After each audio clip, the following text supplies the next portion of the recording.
दोस्तों आदाब अर्ज़, मैं अनीस अहमद खान आपसे हिंद वॉइस से मुखातिब हूँ।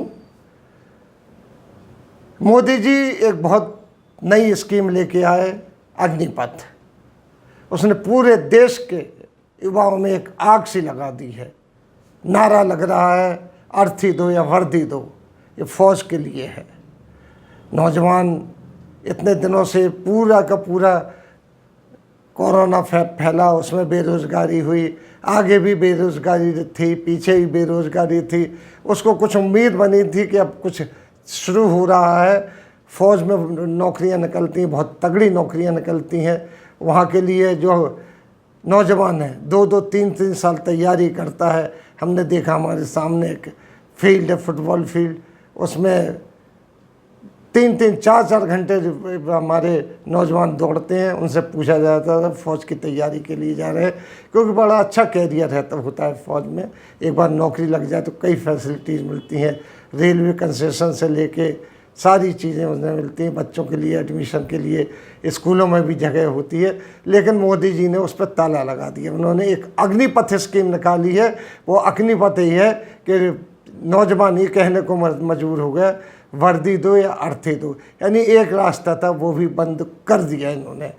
उसके साथ आप देखिए कि जो सबसे ज़्यादा फ़ौज में जो भर्ती होते थे वो थे यूपी से, दूसरे नंबर पे जाते थे बिहार से, तीसरे नंबर पे राजस्थान, महाराष्ट्र, इसी तरीके से पंजाब, हरियाणा, उत्तराखंड, बंगाल, तमिलनाडु, इस तरीके से मध्य प्रदेश होते हुए इस तरीके से होते थे। यानी बहुत बड़ी तादाद जाती थी नौजवानों की। अब उन्होंने उस पर ताला लग गया तो बेचारे अर्थी दो या वर्दी दो के नाम कहने के लिए मजबूर हो गए। ये फ़ौज की स्कीम है, इन्होंने निकाली है ना कि फ़ौज में सिर्फ 4 साल नौकरी पर रहेंगे, उसके बाद उनको निकाल दिया जाएगा। रिटायरमेंट नहीं किया जाएगा, निकाल दिया जाएगा, क्योंकि ना उनको रिटायरमेंट का कोई पैसा मिलेगा, किसी किस्म का कोई पैसा नहीं मिलेगा। एक लंप सम अमाउंट दे के उनको हटा दिया जाएगा नौकरी से। इसके बाद वादे किए जा रहे हैं कि तुम्हें पुलिस में भी नौकरी मिलेगी, होम गार्ड में भी नौकरी मिलेगी, जगह जगह लालच दी जा रही है कि नौकरी मिलेगी। लेकिन अगर वहाँ पर नौकरियाँ होंगी तभी तो मिलेगी। लेकिन एक स्कीम निकाल दी, अभी हाल में निकाली, और पूरे जन आंदोलन छिड़ गया इसमें। अब देखिए बिहार में, हरियाणा में, उत्तर प्रदेश में, उत्तराखंड में, ऐसे होते होते ये चल रहा है। मध्य प्रदेश में फैलता चला जा रहा है। अब देखिए तो बिहार में कई ट्रेनें रोकी गई। एक ट्रेन को जो इंटरसिटी एक्सप्रेस थी उसमें तो आग लगा दी गई है, और इस तरीके से कई ट्रेनों के रूट बंद कर दिए गए हैं। और पूरा 4 दिन हो गए वहाँ पर इसी तरीके का आंदोलन चल रहा है। पटरियों पर नौजवान बैठे हुए हैं। उसके बाद अब अगर आप देखें तो बिहार के बाद हरियाणा आता है, तो हरियाणा में कई पुलिस की गाड़ियों को आग लगा दी है। एक बच्चे ने फांसी लगा के अब इसी बात पर कर ली कि अब उसको नौकरी के लिए कुछ बचा नहीं। इतनी मेहनत कर रहा था, 2-3 साल से वो लगा हुआ था, उसने फांसी लगा ली। ट्रेन की रफ्तार थम गई है। जो वहाँ से ट्रेन निकलती हैं हरियाणा से दिल्ली आने के लिए, सड़क रास्ते बंद हैं, क्योंकि उस पर भी लड़के बैठ गए।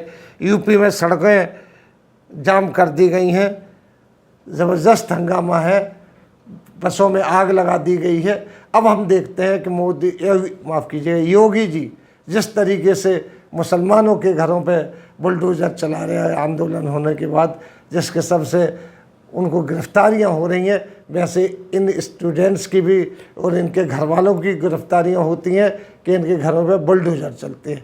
कानून है तो सबके लिए बराबर होना चाहिए, इनके ऊपर इनको भी वही सज़ा देनी चाहिए। लेकिन मोदी जी की हिम्मत नहीं है, खामोश बैठे हुए हैं, नहीं ऐसा कोई उन्होंने कानून बनाया।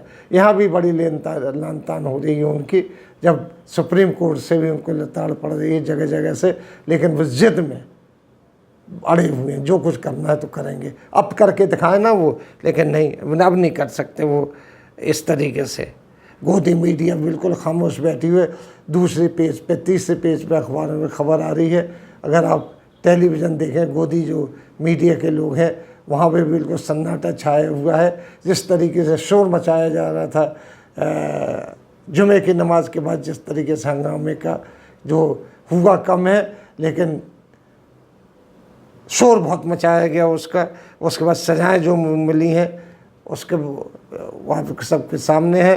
सिर्फ एक राज्यसभा सांसद हैं डॉक्टर वी शिवदासन, उन्होंने सरकार को पत्र लिखा कि इस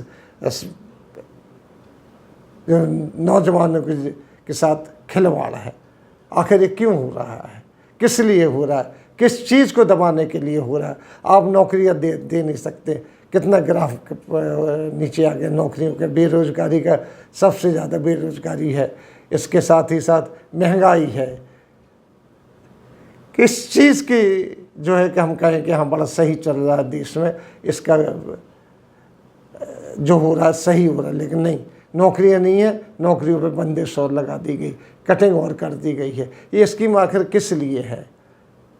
एक वादे बहुत किए जा रहे हैं, लेकिन फौज में जब आदमी भर्ती होता था, देश सेवा के लिए जाता, वो 4 साल में वो घर देखेगा, क्या देखेगा, देश सेवा करेगा नहीं। उसके बावजूद भी देश के नौजवानों से उम्मीद की जाती है। अगर ऐसे ही है तो आप RSS संघ के जो लोग हैं उनको भर्ती कर दीजिए मोदी जी, लेकिन नहीं, ये स्कीमें आपके पास दिमाग में आती हैं। अब ये कहा जा रहा है कि अमेरिका, इजराइल जाने कहाँ इस तरीके की फ़ौज में भर्तियां होती हैं, लेकिन उनके यहाँ दूसरी चीज़ें हैं। उनके यहाँ इतनी महंगाई नहीं है, उनके यहाँ इतनी बेरोज़गारी नहीं है, नौजवान को इतनी सुरक्षा है उसको। अब यहाँ तो नौजवान को सुरक्षा ही नहीं है, उसके जीवन को पता ही नहीं कि कहाँ जा रहा है। पिछले 2 साल से 3 साल से जो कोरोना का डर बैठा हुआ वो अभी तक नहीं छूटा है, उसकी वजह से नौकरियाँ बंद, हर चीज़ बंद है। उसके बाद ये अग्निपथ, फौज एक बहुत बड़ा जरिया था नौजवानों के लिए नौकरी का। लाखों नौजवान इसमें नौकरियों के लिए बैठे हुए थे उम्मीद लगा के। कहीं से बांड नहीं निकल रही, सब फौज से निकलती, उस पर भी कटिंग मार दी गई है। कितना और परेशान हो करेंगे। नौजवान फूला हुआ है, नौजवान नाराज़ है, नाराज़ होगा, उसका हक है नाराज़ होने के लिए।